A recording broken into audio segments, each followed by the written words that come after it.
Hello and welcome back to another video. So in this video what we're going to be talking about is we're going to be talking about guitars, how to mic them up, how to use DI boxes. So it's going to be very similar to last week but slightly different with the way that we do things. I'm also going to talk about adding a guitar amp on the actual X32 so that you can just use DI straight through and get a sound coming out. We're obviously going to set up all of our PA, so if you want to go and like a more in-depth video about that, just click up in the corner here, and you can go see the first video that we've done, and all of the other videos will be listed in a playlist in the bottom. So, first off, we've got to actually get on. We're going to get our speakers set up, all plugged into the X32 so we can actually start talking about using our guitar, using the amp, and doing DI. So let's get on with today.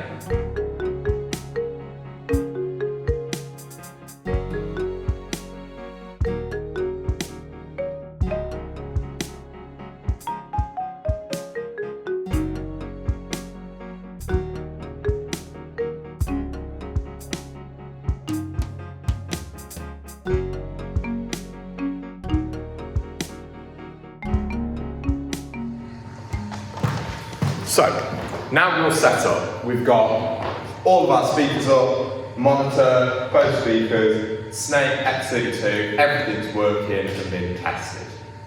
So, now we've got to go to actually using our guitar. So, the setup is very, very similar to doing a bass amp. Pretty much almost identical. So you're going to grab your kettle cable. You're going to find the input on the back of that, plug it in, and then just plug it into either your plug socket or your extension cable or whatever you've got available. So that's on now. Next thing we're going to do is check that we've got power, turn the power switch on.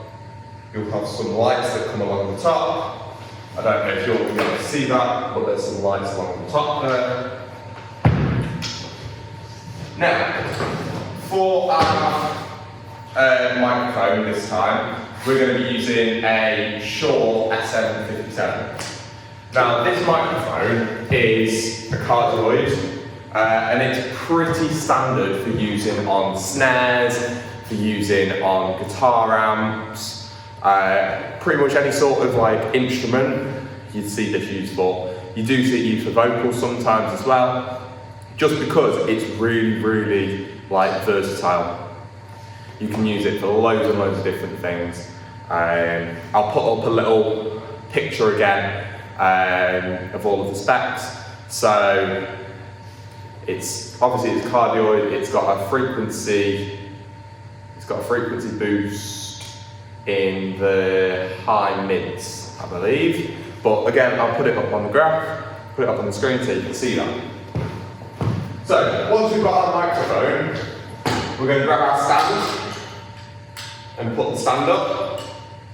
So, just unloosen everything up. Make sure you put the stand up. And again, the same with our guitar amp, with our bass. For live, you want to try and keep it out of the way as much as possible. You don't want it in the way too much. Because obviously you've got people walking all over the stage. So grab your stand, screw it in,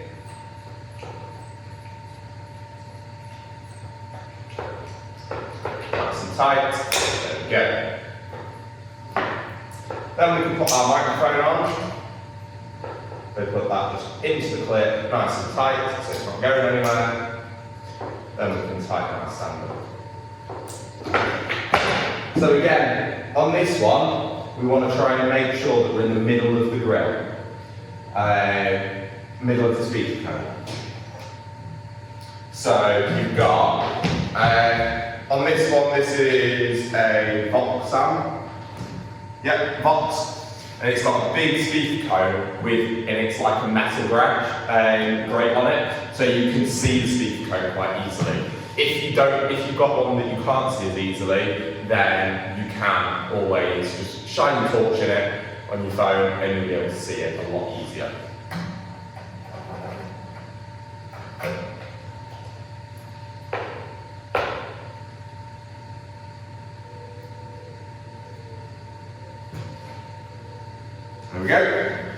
about right. So once we've got that, that's our microphone set. Now we're going to go on to DI boxes now. So we did use DI boxes last week. They stand for direct input because you can input a line level or an instrument level instrument to a balanced XLR output. And we talked about doing you've got the input, you've got the through, and then you've got the output on the back. Okay? You've also got a ground switch on them, so if you've got any humming or anything, you can turn that on and it will stop the humming. So, what we're going to do is, we're going to start off, we're going to get our through input to our amp out of our DI box. So you can look for your through. There. It might also, on this one it's called power out, because it's running in parallel. So then just keep that cable nice and tidy behind.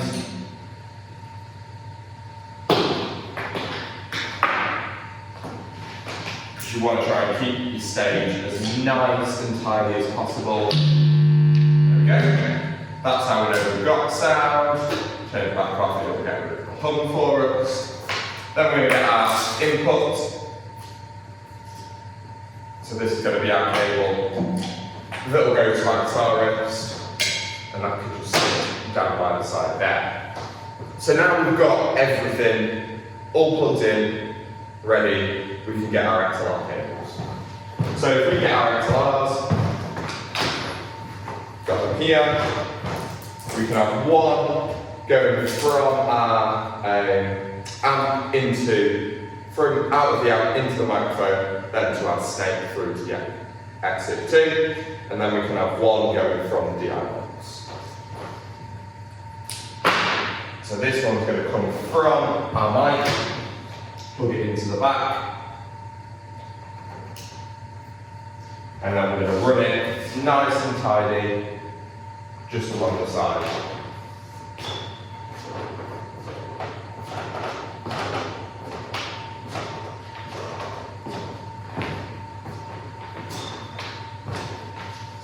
All the way back, and this can go into input 1 on there. Obviously, if you've got it set as a different channel on your mixing desk, you can, and you can change it to whatever you want. And we will cover that later in a video if you want to plug something into input 1, but it might be different on the desk. We'll cover that later. So next we're going to grab our XLR for our DI box, plug that in, run that nice and neat behind, and then we can run it along. Just alongside the other cable, and then if you're in a gig scenario, you can always take those cables down.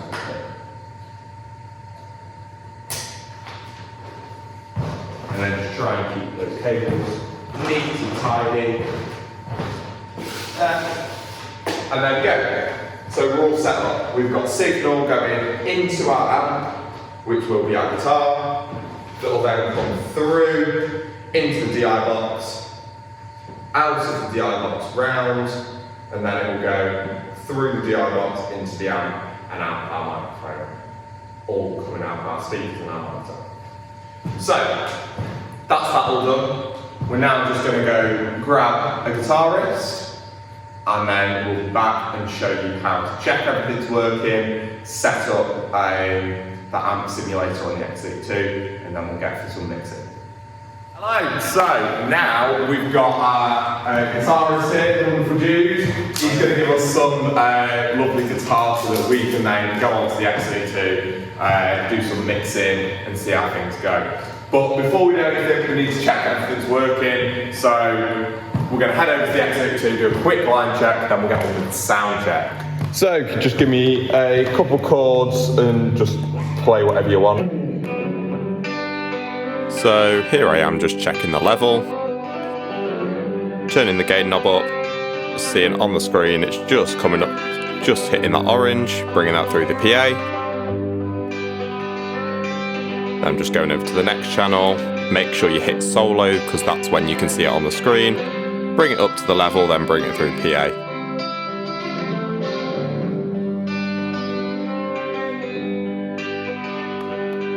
And just putting a little bit through the monitors for him, just so that he gets a rough level so he can hear himself a bit more.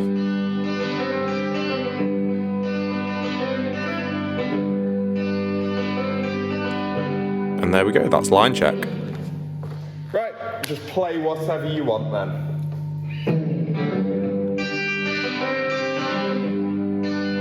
So this is where I'm adding the insert effect of the amp.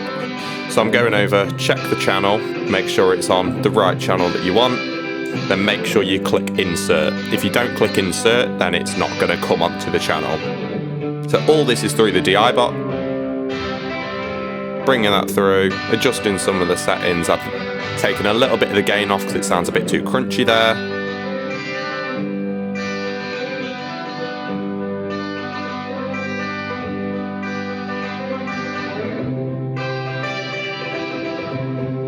Still just adjusting some of the settings, get it to your desired tone. You can do whatever you want with the settings.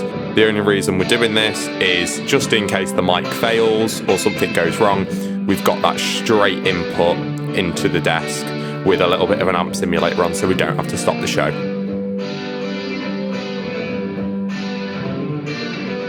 Here I'm just adding a little bit of compression, just a little bit, just to take off some of the really loud sounds. Then going on to the EQ. So I'm putting a low cut on, cut out some of that low frequencies that we don't want that can cause the feedback. And it sounded a little bit too, like, it had too much in the mid, so I'm just taking a little bit out of that.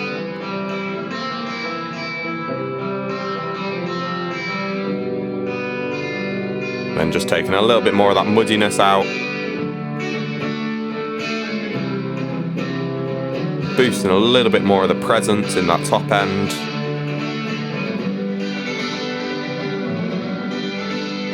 Bring that through the PA, adjust the level. So I'm on the next channel here. Again, just add a little bit of compression. Go over to the EQ. Pretty much do the same sort of thing. Bring it across, the low cut. Take a little bit of that muddiness out.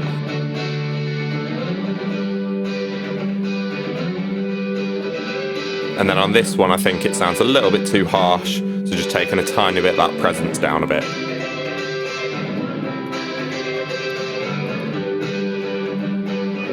I'm just trying to balance the level between both signals so that we've got both there.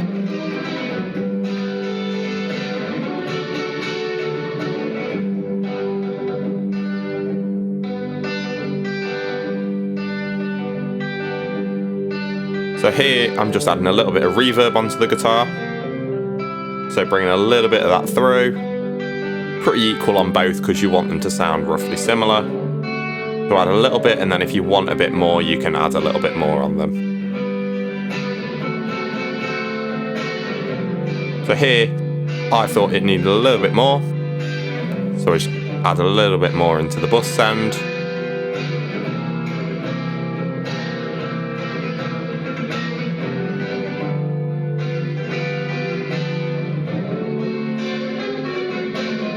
So on this master bus here, I'm just taking a little bit down.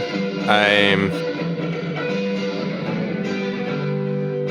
little bit of that low end down, just so that we don't have any of the really loud low end coming through, because we don't really want that for this type of music.